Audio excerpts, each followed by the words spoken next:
الله أكبر.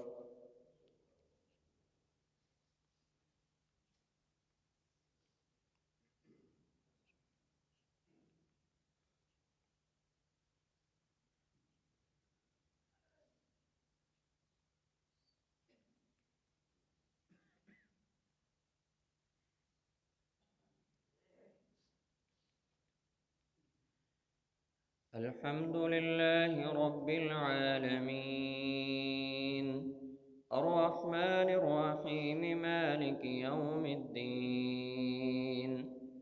إياك نعبد وإياك نستعين. اهدنا الصراط المستقيم، صراط الذين أنعمت عليهم غير المغضوب عليهم ولا الضالين.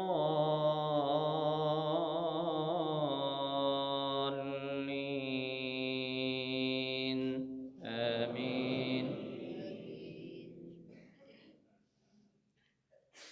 وإن كنتم على سفر ولم تجدوا كاتبا فرهان مقبوضة، فإن أمن بعضكم بعضا فليؤدي الذي اؤتمن أمانته وليتق الله ربه ولا تكتموا الشهادة، ومن يكتمها فإنه آثم قلبه والله بما تعملون عليم.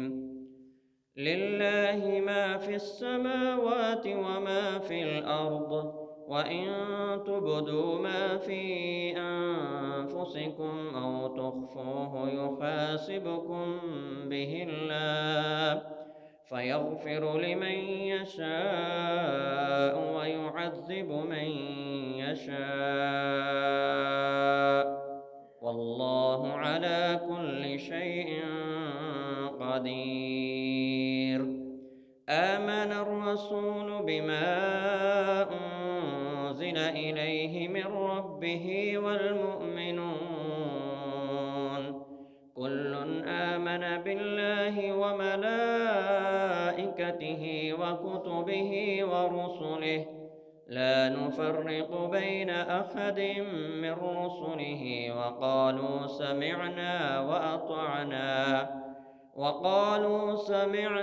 وأطعنا غفرانك ربنا وإليك المصير.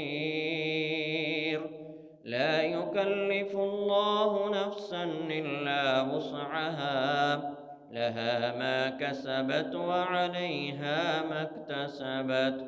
ربنا لا تؤاخذنا إن نسينا أو أخطأنا، ربنا ولا تحمل علينا إصرا كما حملته على الذين من قبلنا، ربنا ولا تحملنا ما لا طاقة لنا به، واعف عنا واغفر لنا وارحمنا، أنت مولانا فانصرنا على القوم الكافرين.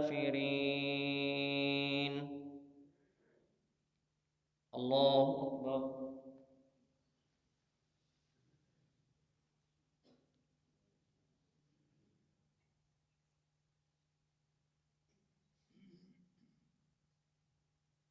سمع الله لمن حمده.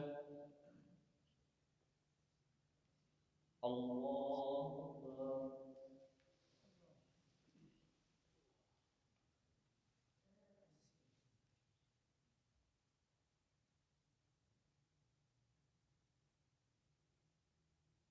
الله أكبر.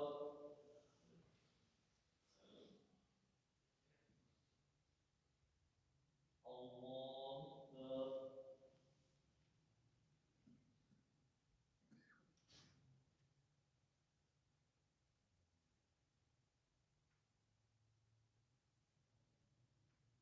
الله أكبر.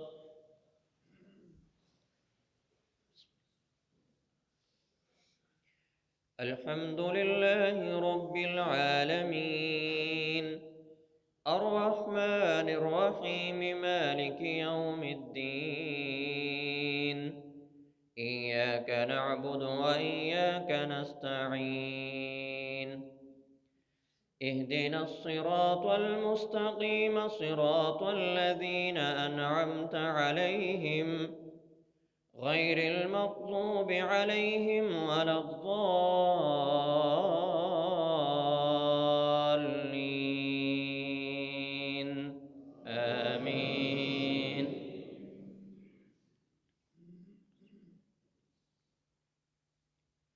ولا يحسبن الذين كفروا سبقوا إنهم لا يعجزون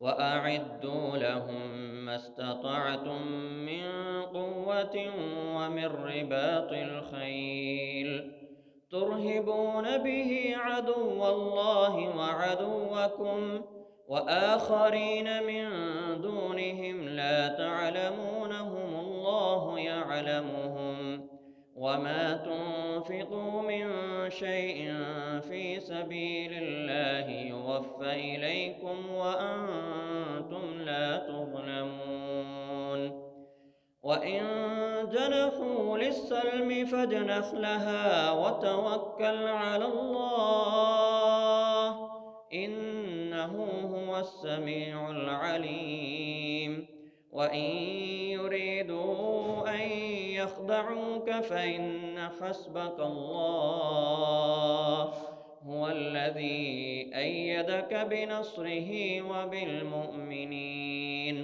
وألف بين قلوبهم ولكن الله ألف بينهم إنه عزيز حكيم وألف بين قلوبهم لو أنفقت ما في الأرض جميعا ما ألفت بين قلوبهم ولكن الله ألف بينهم إنه عزيز حكيم يا أيها النبي حسبك الله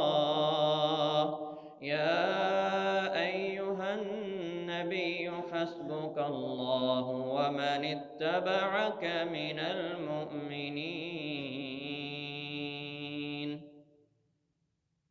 الله أكبر.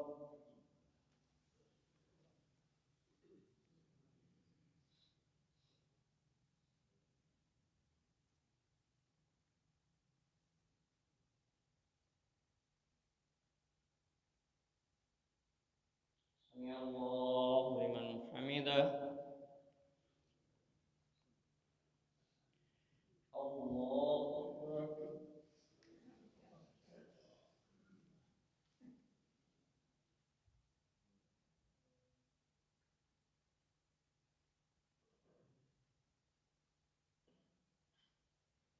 الله أكبر.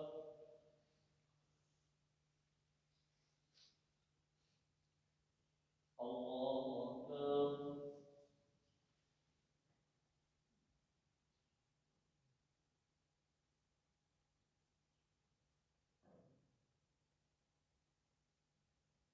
الله أكبر.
السلام عليكم ورحمة الله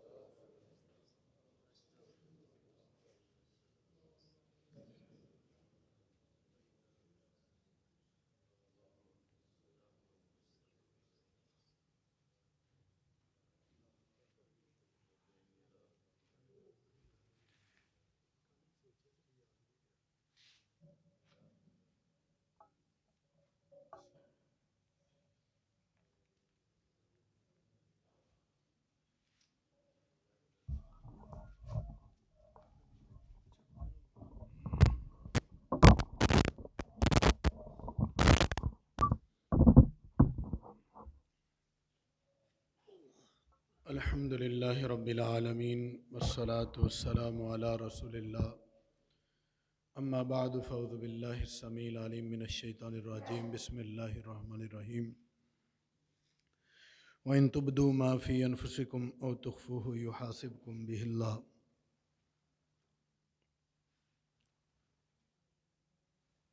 محترم مکرم سامعین کرام،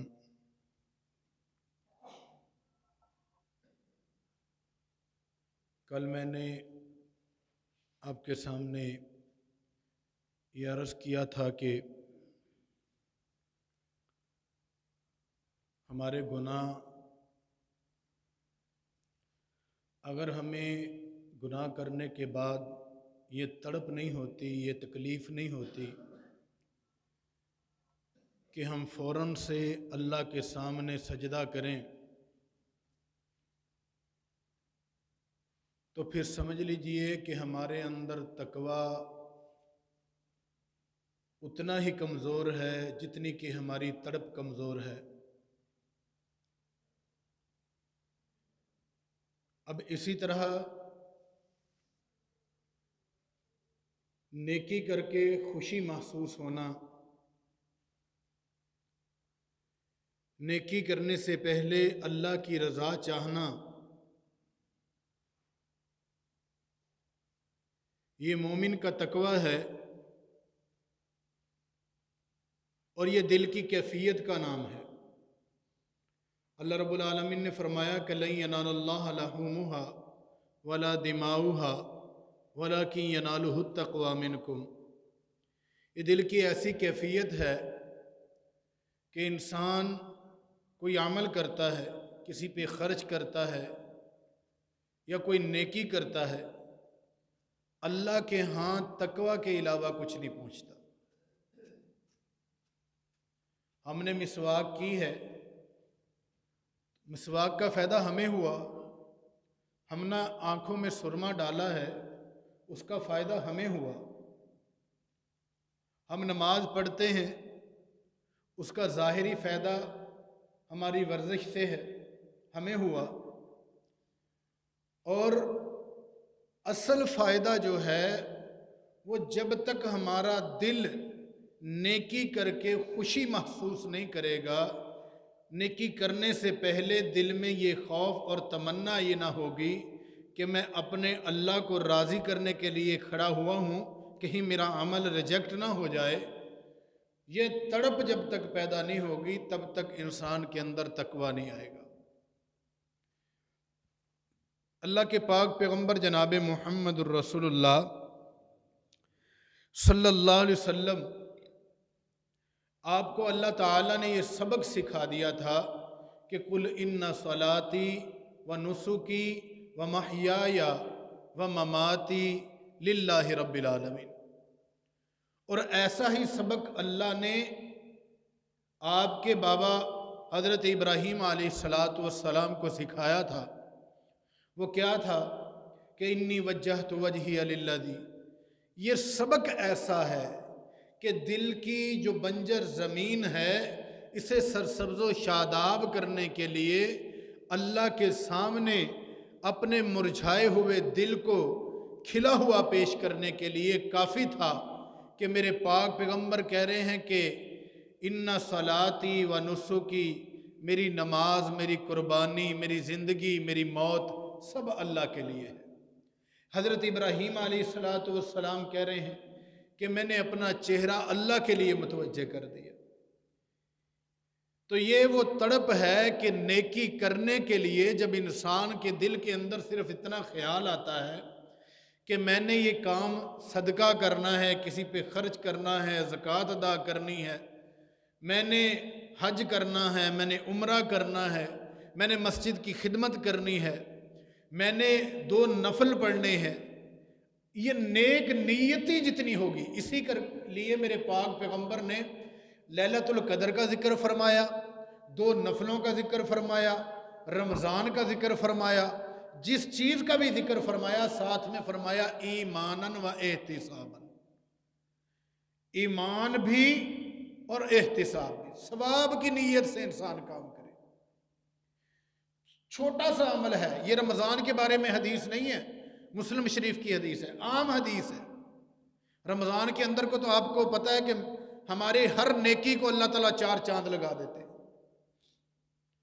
صرف عام دنوں کی بات ہے کہ میرے پاک پیغمبر جناب محمد الرسول اللہ صلی اللہ علیہ وسلم نے فرمایا، جو آدمی اچھے طریقے سے وضو کرے اور پھر 2 رکعت نماز پڑھے ایماناً و احتساباً، ایمان کے ساتھ ثواب کی نیت سے، میرے پاک پیغمبر نے فرمایا کہ اس کی زندگی کے تمام گناہ جو ہیں غفر لہ ما تقدم من ذنبہ، اس کے تمام گناہ اللہ تعالیٰ بخش دیتے ہیں۔